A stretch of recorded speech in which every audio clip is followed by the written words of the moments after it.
Inilabas na ng Senado ang arrest order laban kay suspended Bamban Mayor Alice Guo at iba pa kasunod ng hindi nila pagsipot sa pagdinig nitong nakaraang linggo. Yan ang ulat ni Denise Osorio.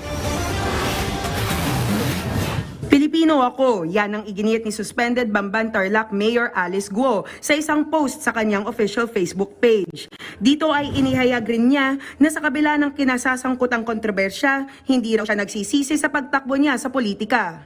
Lumabas ang post na ito matapos niyang hindi na naman sumipot sa pagdinig sa Senado noong July 10, sa gitna pa rin ng investigasyon sa illegal na Philippine Offshore Gaming Operations o POGO.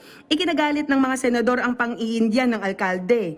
Kaya naman ngayong araw, naglabas na ang Senado ng arrest order laban kay Guo at sa 7 iba pa. Ayon sa warrant na inilabas ng tanggapan ni Senator Risa Ontiveros, iniutos ito dahil sa pagtangging humarap sa mga pagdinig ng Committee on Women, Children, Family Relations and Gender Equality.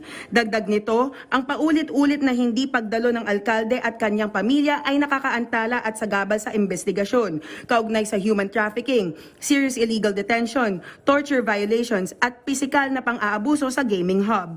Ang iba pang akusado ay ang pamilya ni Guo na sina Sheila Guo, Wesley Rial Guo, Jianzhong Guo, Simon Guo at ang kanyang ina umano na si Wan Yilin. Kasama na rin sina Dennis Cunanan at Nancy Gamo. Kahapon iniutos na rin ng Court of Appeal sa Anti-Money Laundering Council na i-freeze ang mga bank account, ang iba pang assets ni Guo at iba pang individual.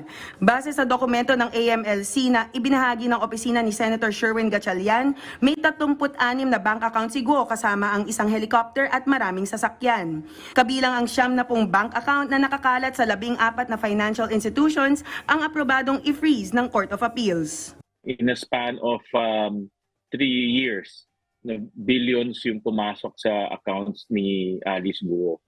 Pero if you look at their corporations, kaya nga, di ba binabalikan natin during the hearing ng corporations, pag tinignan natin yung corporations niya, both the income statements and the statement of cash flow, walang billions, puro hundreds of thousands lang. Kaya nagtataka nga kami, paano nagawa yung Bamban Pogo Hub, no, na ang halaga 6 billion pero hindi lumalabas sa any of their financial statements. Mataas ang probability nito na money laundering ang nangyari. Kaya na-freeze ka agad yung asset. Kasi kung hindi mo i-freeze to, ang pera madaling mag-transfer. Pwede makawala to at wala na, no, hindi na mahuhuli.